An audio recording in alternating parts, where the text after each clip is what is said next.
Yan, isang mapagpalang umaga muli sa bawat isa. Salamat sa Panginoon sa pagkakataon muli ay mabahagi ang kanyang mga salita. And sa oras nito, patuloy na pagkaman pandemic na may nakaharap sa buhay at patuloy na bilang isang Kristiyano ay patuloy natin tulungan at sinasamahan ng ating Panginoon. And bilang salamat sa Panginoon na sa personal buhay ko ay patuloy na kalakasan ay binibigyan ng Panginoon ng Panginoon. Salamat sa pagkakataon, salamat sa lakas na kanyang ibinigay sa akin. And sa oras nito, kung kayo po ay may mga Biblia, inyo na pong kunin, kapitan, buksan, sa oras na ito, And yan, this morning before I will start, I ask a question that we need to answer in ourselves. Ito yung tanong na ito ay sagutin nyo sa inyong sarili lang, huwag nyo pong sasagutin ng malakas, sagutin sa akin. At ito po ay yun yung personal na tanong po. Okay? First, mahilig ako talagang magtatanong bago ako mag-preach. Bago ako mag-share ng Word of God, ay ako po ay nagtatanong muna. First is, how are you? Yan, yung mga tanong na yan. Kamusta ka? O kamusta tayo?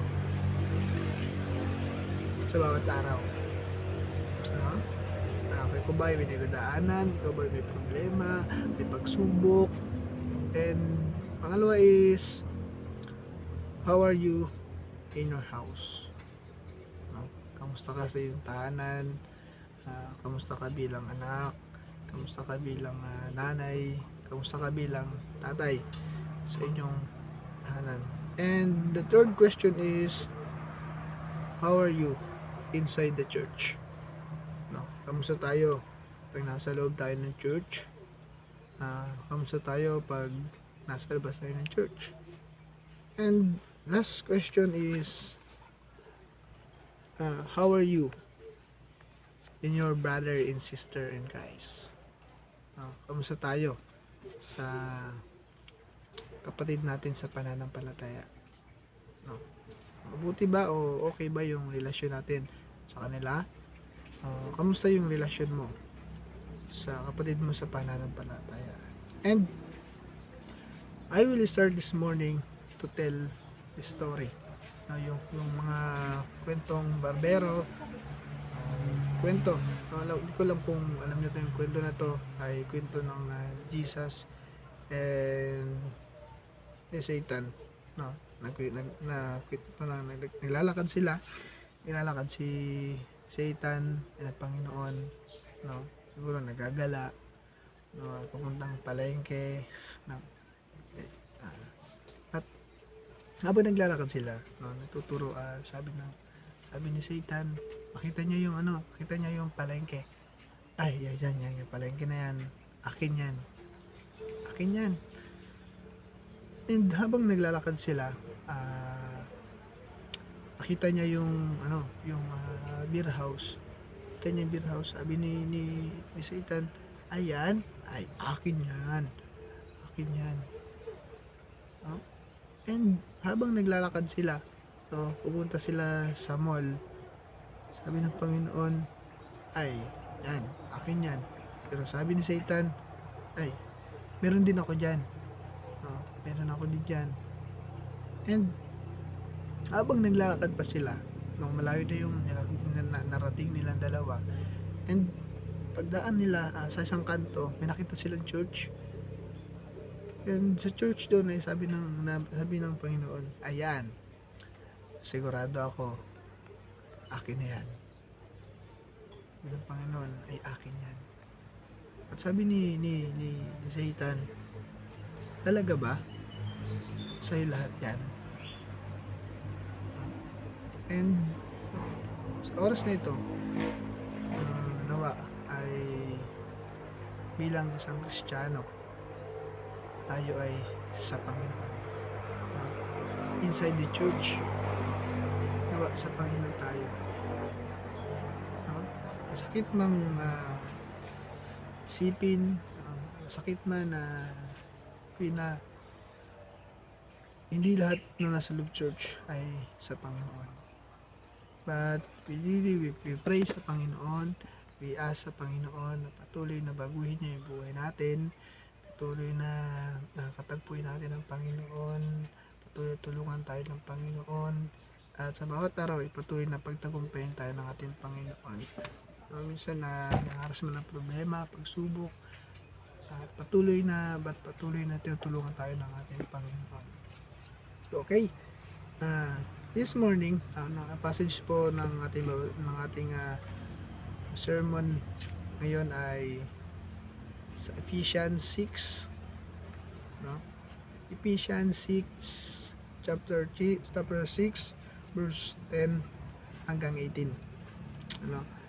Babasahin ko po yung Tagalog. Sabi niya, bilang pangwakas, magpakatibay kayo sa kalakasang galing sa Panginoon at sa kanyang dakilang kapangyarihan. Isuot ninyo ang buong kasuotang pandigma ng kaloob ng Diyos upang mapaglabanan ninyo ang mga pakana ng dyablo. Sapagkat hindi tayo nakikipaglaban sa mga tao, kundi sa mga pinuno, sa mga may kapangyarihan, sa mga tagapamahala ng kadilimang umiiral sa sanlibutang ito, sa mga hukbong espiritual ng kasamaan sa himpapawid.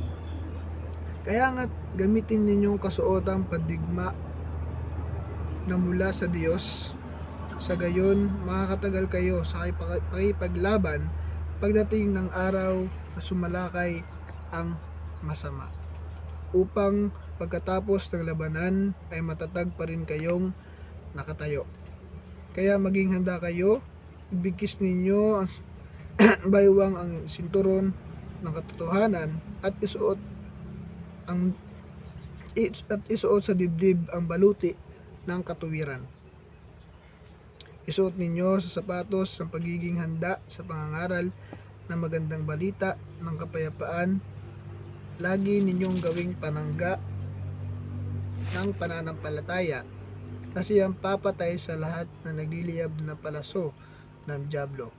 Isuot ninyo ang helmet ng kaligtasan at gamitin ang tabak ng Espiritu na walang iba kundi ang salita ng Diyos. Sabi po sa last, manalangin kayo sa lahat ng pagkakataon, humiling at sumamo sa patnubay ng Espiritu. Lagi kayong maging handa at patuloy na ipanalangin ang lahat ng hinirang ng Diyos. Tayo po'y saglit na manalangin, aming Diyos na makapangyarihan sa lahat. Salamat Panginoon sa oras ito. Salamat sa patuloy na papala. Salamat sa patuloy na lakas. Salamat Panginoon sa tagumpayan Panginoon na muli. Ito ay Panginoon upang makinig ng inyong salita.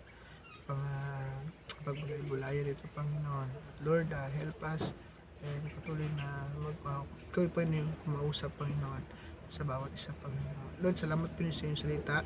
Patuloy na magpapala ito Panginoon sa bawat araw Panginoon, sa bawat individual Panginoon na ito Panginoon. Sa ipang papuri at pasalamat sa pangalan ng Jesus.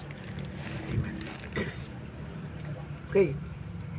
Ang title ng sermon ngayon is The Things That We Need to Have to Face the Reality.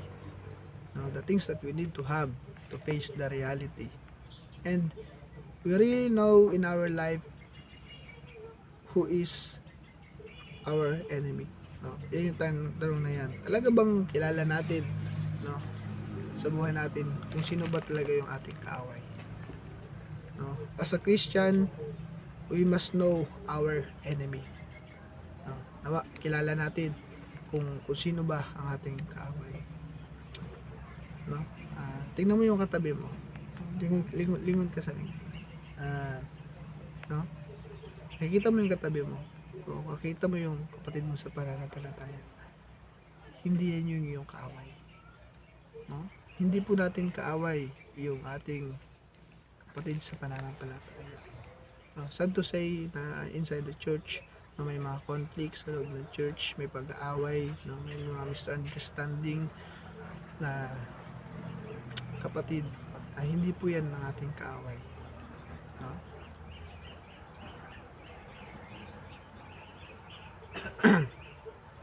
Are you sure that your enemy now is your true enemy?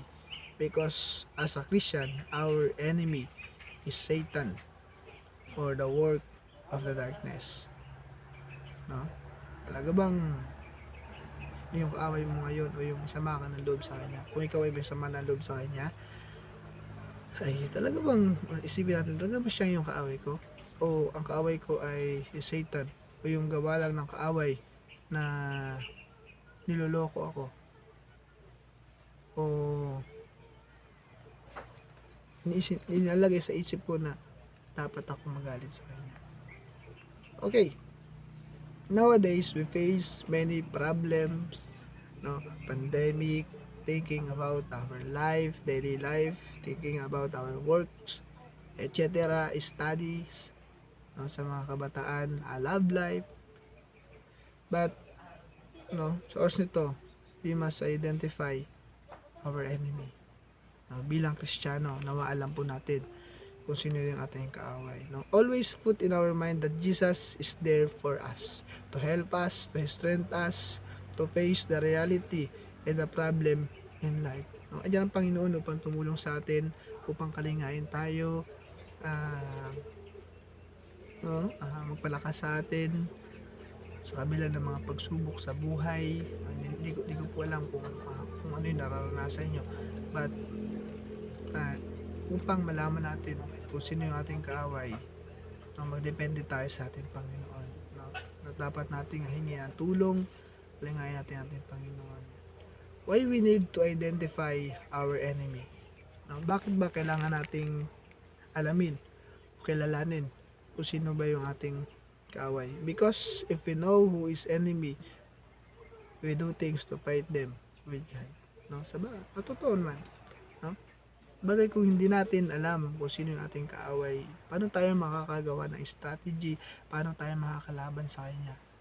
So we must know kung sino ba yung ating kaaway. No? Alam natin kung sino yung ating kaaway, ay makapaghanda tayo, makapag-prepare tayo upang malabanan yung ating mga kaaway. Okay. Second is, we need to be prepared. No? Sabihin mo sa tabi mo, no? We need to be prepared. No? In 13:17, no? 13 to 17, basahin ko ulit, sabi niya, kaya gamitin nyo ang kasuotang pandigma sa mula sa Diyos, sa gayon makatagal kayo sa paglaban sa daigdig sa araw sumalakay ang masama, upang makatapos ang laban ay matatag pa rin kayong nakatayo. No? And hanggang 17, kaya maging handa kayo, ibigkis ninyo ang bewang sinturon ng katotohanan, isuot sa dibdib ang baluti ng katwiran, isuot ninyo ang sapatos ng pagiging handa, pangangaral ng magandang balita, at kapayapaan na lagi ninyong gawing panangga ng pananampalataya na siyang papatay sa lahat ng nagliliyab na palaso ng dyablo. And 17, suot ninyo ang helmet ng kaligtasan at gamitin ang tabak ng Espiritu na walang iba kundi ang salita ng Diyos. No? We need to prepare every day because the enemy is always there, ready to hurt you, to destroy you, to kill you. And prepare is better than cure. No? Preparation is better than cure. What is the things that we need to prepare for battle? No, ano ba yung mga bagay na dapat o kailangan nating maging handa? Kailangan nating ihanda sa kipaglaban. No? In Old Testament, no, hindi ka pwedeng siguro makipaglaban sa madaming yung digmaan talaga na wala kang mga bes, di ka ready, wala kang training, di ka marunong kumapit ng espada, talo ka pa ganun. And ano ba yung mga bagay na dapat nating ihanda, dapat nating natutunan para maghanda tayo sa laban? First is the belt of truth in the 14. The truth is God is there. He is alive, ready anytime that we need to finances, a blessing, the truth that God is died for our sin. Ano ba yung mga katotohanan na yun? The belt of truth. Katotohanan na ang Panginoon ay namatay para sa iyo at para sa akin. And yung katotohanan na ang Panginoon lang yung makapagbigay sa atin ng blessing. And katotohanan na ang Panginoon lang yung dapat siya yung nagbibigay ng ating mga pangailangan sa bawat araw, ang mag-comfort sa atin. Pangalawa is the breastplate of righteous. In verse 14 also, as a Christian we must be righteous not only by speaking, also by doing. Become a human or a Christian, we say, but by the grace of God we do it. Righteous. Hindi lang sa ating pananalita, kundi sa ating gawa. And the third is, in our feet fitted with the readiness that comes from the gospel of peace. One thing is to know that you are son or the daughter in Christ. We must know how to share the good news of God.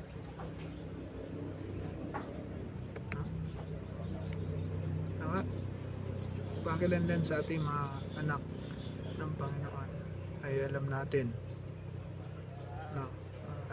kung paano tayo mag-share ng salita ng Panginoon. Tap your setmate, yung tabi mo ngayon, sabihin mo, we need to share the word of God, in our family, in our friends, even the people around us. And fourth is the shield of faith. In verse 16, faith in God is a must. Kailangan natin yung pananampalataya sa Panginoon. Sad to say, sometimes we call the people of faith, but we have problem, challenge in life. We asking God, why? Where is our faith in that? Mapakita ba natin yung pananampalataya natin bilang Kristiyano nasa mga panahon ng mapagsubok, challenges sa buhay natin, ay nagtatanong tayo sa Panginoon kung bakit? I hope and I pray that we didn't like that. I hope and I pray na patuloy tayong manampalataya sa ating Panginoon. And 5, take the helmet of salvation. Helmet is the important armor,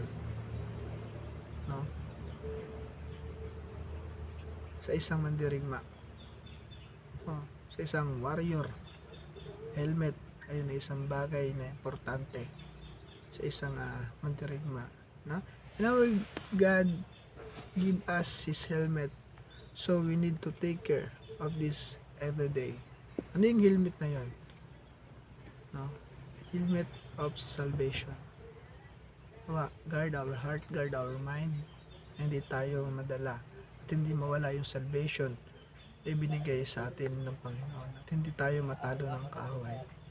Always put in our head yung helmet ng salvation. Last, the sword of spirit, which is the word of God.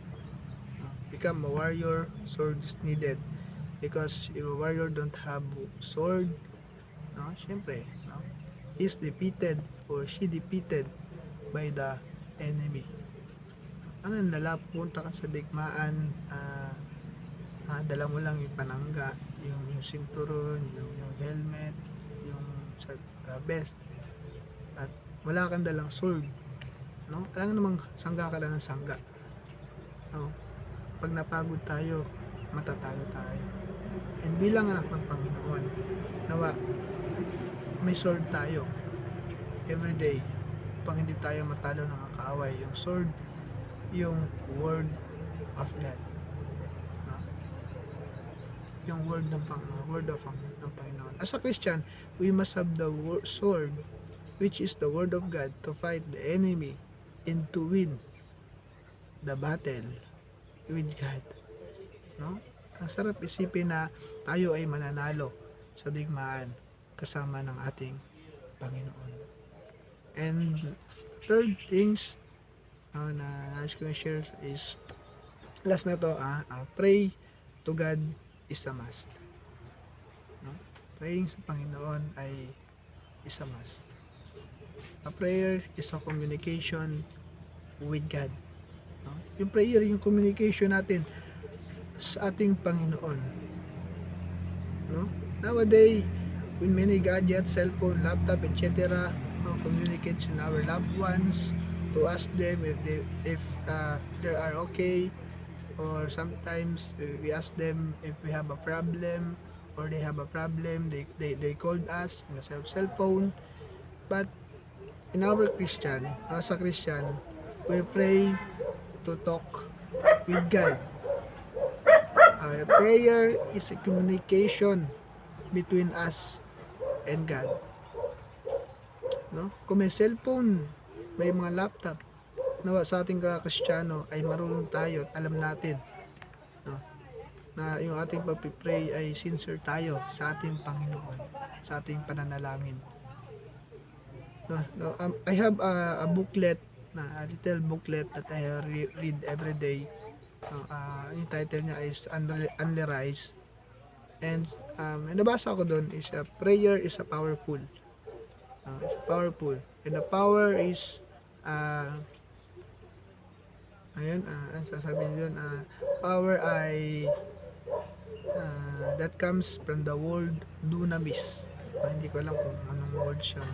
Dunamis, na daw ang ibig sabihin ay dynamite, no? We know dynamite like a bomb.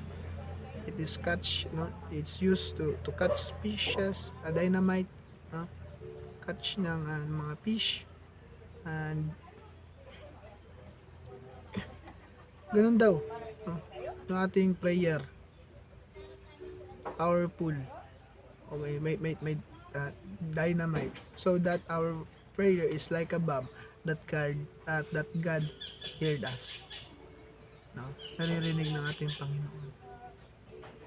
Naririnig ng ating Panginoon yung ating mga panalangin. In my conclusion, each of us nowadays has problem.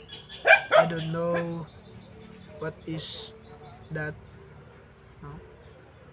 But I hope and I pray that we must always depend on God. We are a warrior of God, and always put in our mind that God is helping us and protect us every day in our life. Before we end my sermon, I have a question that I give, and nais kong question na to ay iwan, no, bago tayo umalis o bago tayo mag-end ng sermon na ito. Ito yung tanong na naiiwan ko sa inyo. Become a Christian is so hard, no? Alam natin yun, hindi madali maging Kristiyano. And that question is, what are the things that we need in our life to win the enemy? Ano ba yung mga bagay na dapat nating taglayin sa buhay natin upang manalo tayo sa kalaban, upang manalo tayo sa laban? And what are we going to do to mingle this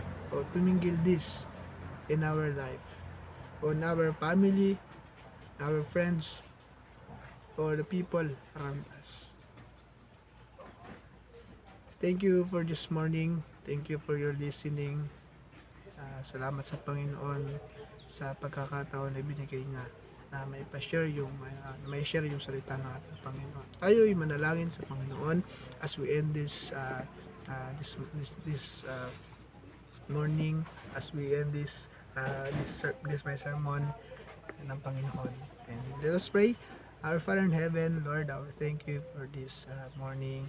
We thank you for the time that you given to us to listen, to hear your word, Panginoon. And Lord, thank you for the love that you given to us. Thank you for your comfort. Thank you for your goodness. Thank you for your faithfulness, Panginoon. And Lord, as your warrior, we pray patuloy na ikaw yung maging sandigan namin. Patuloy na ikaw yung maging sentro namin, Lord God. Patuloy na ikaw yung maging aming leader, Panginoon. Lord, help us, Panginoon, to upang sa bawat araw ay kami po ay magtagumpay kasama ka. Patuloy tulungan mo kami na gabayan, Panginoon, at patuloy na sa inyong mga salita, Panginoon, na magamit nila, Panginoon, sa bawat araw, Panginoon, namin na may buhay, maging ito ay, Panginoon, reminders, Panginoon, sa bawat isa, Panginoon. Sa ipin papuri at pasasalamat sa pangalan ni Jesus. Amen. Salamat po. God bless.